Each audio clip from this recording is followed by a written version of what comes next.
कैसे हो दोस्तों। उम्मीद करते हैं आप ठीक होंगे। आपकी तैयारी बढ़िया चल रही होगी, बढ़िया से आप पढ़ रहे होंगे। इससे पहले वाली वीडियो में हमने क्वेश्चन नंबर 5 और 6 करे थे। अब हम क्वेश्चन 7 और 8 करते हैं। क्वेश्चन 7 में क्या दिया गया है, जो हमने डायग्राम बनाया वो देखिए आप इस तरह से। 7 में दिया गया है, एक तो बेलन है, एक बेलनाकार तंबू है। क्या है? तंबू। तंबू नीचे से तो बेलनाकार है तंबू, इस तरह की आकृति का तंबू है, और ऊपर शंक्वाकार भाग लगा हुआ है। ऐसे बन के ये शंक्वाकार भाग हो गया ऊपर वाला, और ये बेलनाकार भाग है। इस तरह से एक तंबू बना हुआ है। इसका हमें पहले तो पृष्ठीय क्षेत्रफल ज्ञात करना है। पहले तो क्या ज्ञात करना है? पृष्ठीय क्षेत्रफल ज्ञात करना है। फिर प्रति 500 रुपये प्रति वर्ग सेंटीमीटर, 500 रुपये प्रति वर्ग मीटर की लागत से तंबू बनाने का कुल खर्चा ज्ञात करना है। तंबू बनाने का कुल व्यय ज्ञात करना है। ठीक है, ये सॉरी हमने सेंटीमीटर लिख दिया है, ये सेंटीमीटर नहीं है, ये है मीटर। या आप मीटर कर लीजिए इसको सबको। ये भी मीटर है, ये भी मीटर है, ये भी मीटर है। यानी कि क्या दिया हुआ है कि बेलन की ऊंचाई है 2.1 मीटर। बेलन की ऊंचाई कितनी है? 2.1 मीटर। ये दे रखी बेलन की ऊंचाई। बेलन की ऊंचाई और व्यास क्रम से कितना है? 2.1 मीटर और 4 मीटर। बेलन की ऊंचाई तो है 2.1 मीटर, ये बेलन की ऊंचाई 2.1 मीटर, और बेलन का व्यास कितना है? बेलनाकार भाग का व्यास कितना है? 4 मीटर। तो त्रिज्या कितनी हो जाएगी बेलन की? 2 मीटर। और ये जो शंकु की तिर्यक ऊंचाई है ये 2.8 मीटर। शंकु की तिर्यक ऊंचाई कितनी है? 2.8 मीटर। तो चलिए हम इस सवाल को करते हैं। देखिए आप, शुरू करते हैं हम करना हल। जो दिया गया है वो लिखते हैं। दिया गया है, तंबू के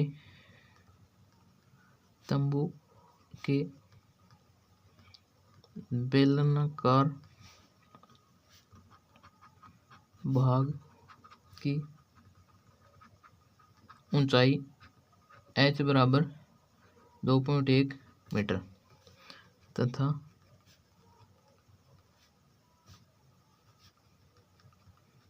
व्यास क्या होगा? 2r बराबर 4 मीटर। व्यास कितना आएगा? 4 मीटर। इतना लिख दिया हमने। तंबू के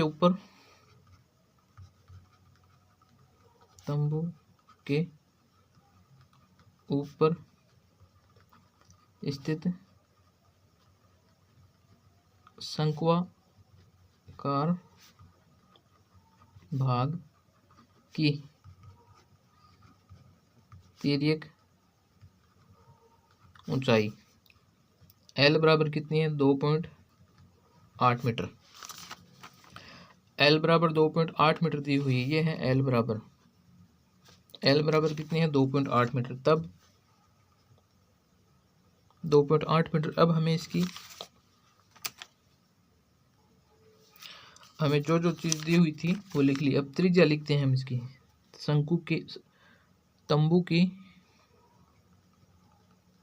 तंबू के शंक्वाकार भाग तथा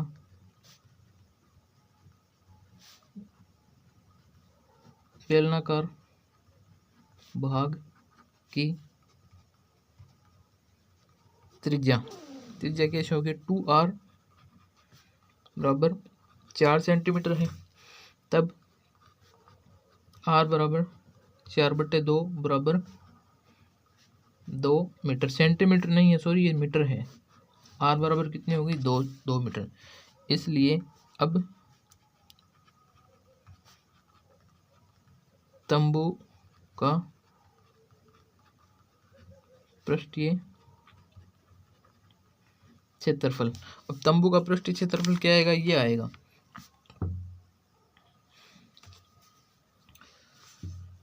जो कैनवास लगेगा इसमें, नीचे तो कैनवास लगेगा नहीं, निचले फर्श पर तो कैनवास लगेगा नहीं। एक तो इस ओर कैनवास लगेगा, यहाँ कैनवास लगेगा ऊपर तक, और एक इस भाग पर कैनवास लगेगा। यहाँ भी कोई कैनवास नहीं लगेगा और नीचे भी कैनवास नहीं लगेगा। तब बेलनाकार क्षेत्रफल बराबर क्या होगा? बेलनाकार भाग का क्षेत्रफल प्लस शंक्वाकार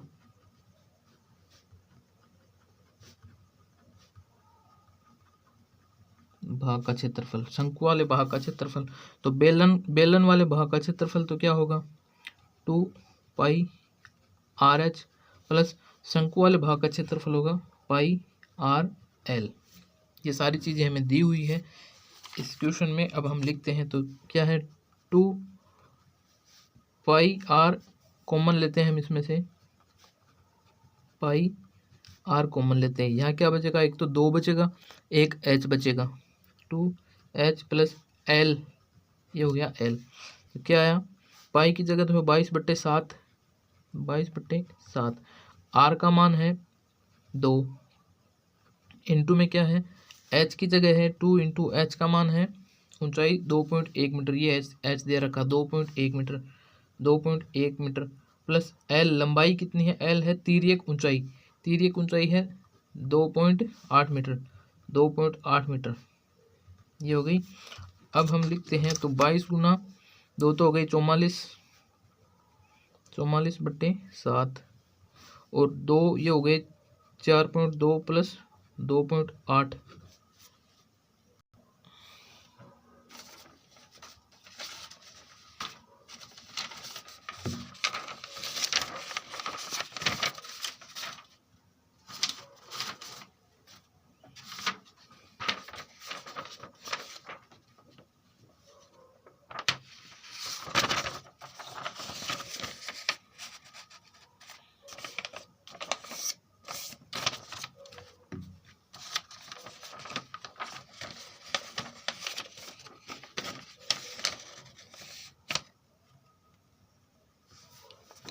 तो 500 गुना 44 बराबर लागत कितनी आएगी?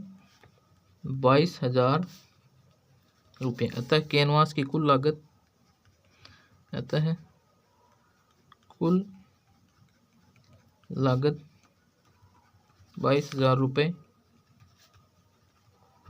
होगी। अगला सवाल क्या है इसमें? अगला सवाल है ये क्वेश्चन नंबर 8 में क्या कहा गया है?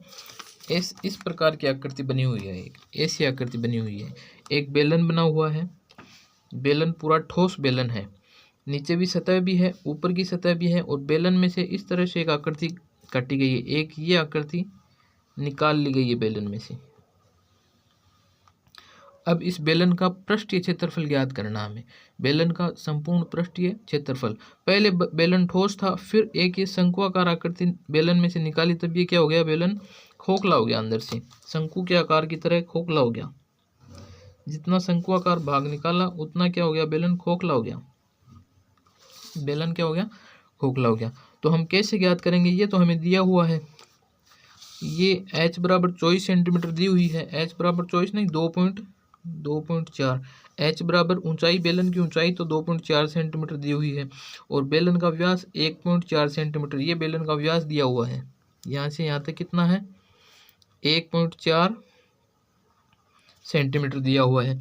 एक ठोस बेलन में से इसी ऊंचाई और इसी व्यास वाला एक शंकुआकार खोल काट लिया जाता है। शेष बचे ठोस भाग के निकटतम सेंटीमीटर में अब शेष बचे ठोस भाग का क्षेत्रफल ज्ञात करना है। तो देखिए हम कैसे करेंगे, दिया गया है, लिखते हैं, हम सरल करते हैं।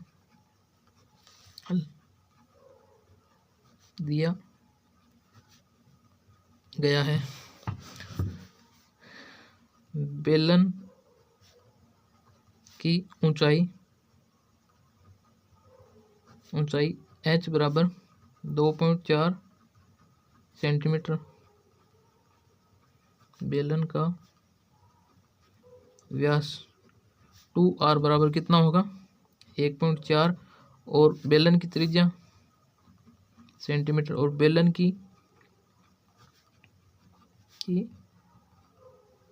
त्रिज्या r बराबर 1.4/2 बराबर 0.7 सेंटीमीटर, ये होगी बेलन की त्रिज्या। अब हमें इसकी तिर्यक ऊंचाई ज्ञात करनी पड़ेगी। शंकु का पृष्ठीय क्षेत्रफल ज्ञात करने के लिए, ये शंकु का पृष्ठीय क्षेत्रफल होता है पाई आर एल, तो r का मान तो है, l नहीं है, तो इसकी तिर्यक ऊंचाई ज्ञात करनी पड़ेगी। तो ये एक बन रहा है समकोण त्रिभुज बन रहा है। ऐसे देखो, ये बन गया एक समकोण त्रिभुज बन गया। h है, r है और l है। l हमें प्राप्त करना है। तब पाइथागोरस प्रमेय से बेलन की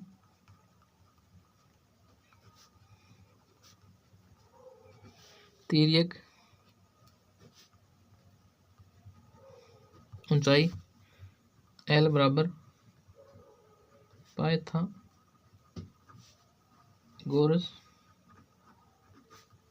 प्रमेय से कैसे आएगी? कर्ण स्क्वायर बराबर आधार स्क्वायर प्लस लंब स्क्वायर। कर्ण स्क्वायर क्या है? कर्ण तो हमें ज्ञात करना है। एल स्क्वायर बराबर आधार क्या है? आर स्क्वायर प्लस एच क्या है? ऊंचाई एच स्क्वायर। तो एल स्क्वायर बराबर आर का मान है 0.7 की पावर 2 प्लस एच है, ऊंचाई कितनी है इसकी? 2.4 की पावर 2। तो अब इसका वर्ग करेंगे तब क्या आएगा? ये तो आ जाएगा 0.7 तो हो जाएगा 0.49 प्लस 2.4 क्या हो जाएगा? 2.4 हो जाएगा 5.76, ये हो जाएगा। और इनको जोड़ेंगे तब क्या आएगा? ये जोड़ने पर आएगा ये 625, 6.25 एल स्क्वायर बराबर। और एल बराबर क्या आएगा? एल बराबर आएगा √6.25 और ये आखिर में एल बराबर आएगा 2.5।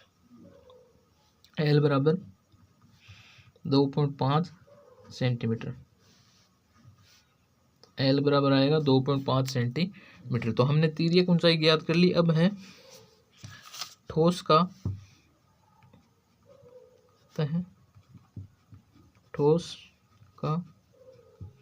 कुल पृष्ठीय क्षेत्रफल कैसे आएगा? एक तो इस नीचे सतह वाली भाग का क्षेत्रफल ज्ञात करना पड़ेगा। हमें नीचे एक वृत्त बन रहा है, बेलन के नीचे ठोस वृत्त बन रहा है, इसका क्षेत्रफल लिखना पड़ेगा। एक इस बेलन का ये पृष्ठीय क्षेत्रफल घुमाव वाला, और एक इस शंकु जो कटा हुआ शंकु है इसका क्षेत्रफल, ये सब हमें लिखना पड़ेगा। तो बेलन यहाँ लिखते हैं हम, बेलन का वक्र पृष्ठीय क्षेत्रफल प्लस बेलन के आधार अर्थात वृत्त का क्षेत्रफल प्लस शंक्वाकार बेलन के भीतर, बेलन के अंदर शंक्वाकार भाग का क्षेत्रफल। तो ये सारे क्या आएंगे? इसको ऐसे लिखते हैं हम, बेलन का वक्र पृष्ठ तो क्षेत्रफल तो हो गया 2πr/h प्लस बेलन के आधार का यानी वृत्त का हो गया πr² प्लस अंदर वाले इस शंकु का क्षेत्रफल क्या होगा? πrl।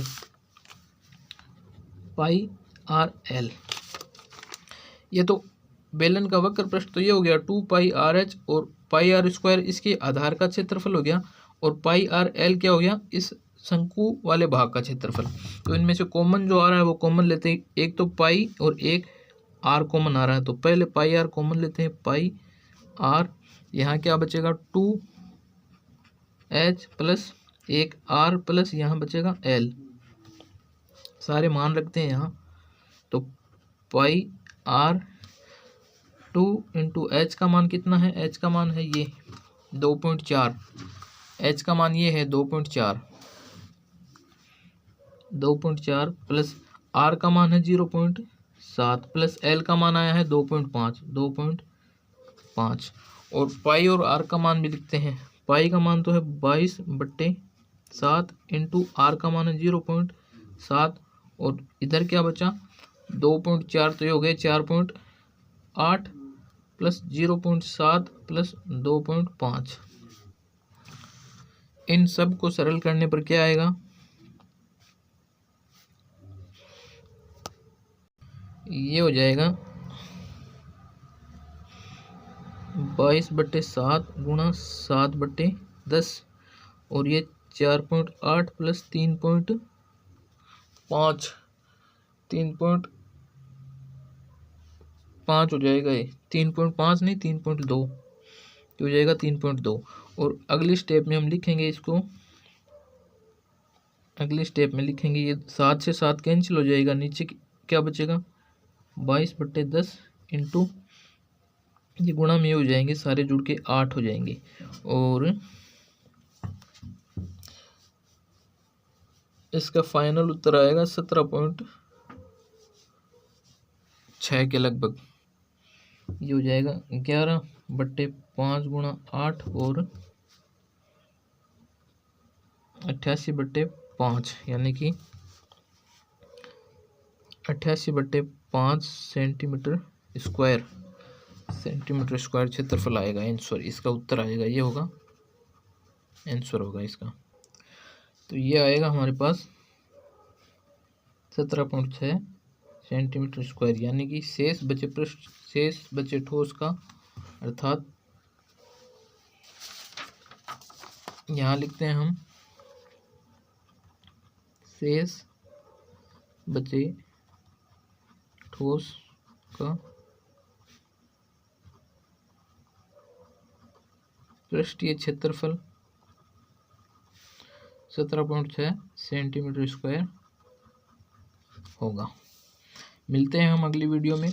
वीडियो को लाइक करें, शेयर करें, सब्सक्राइब करें चैनल को। बहुत बहुत शुक्रिया आपका वीडियो देखने के लिए।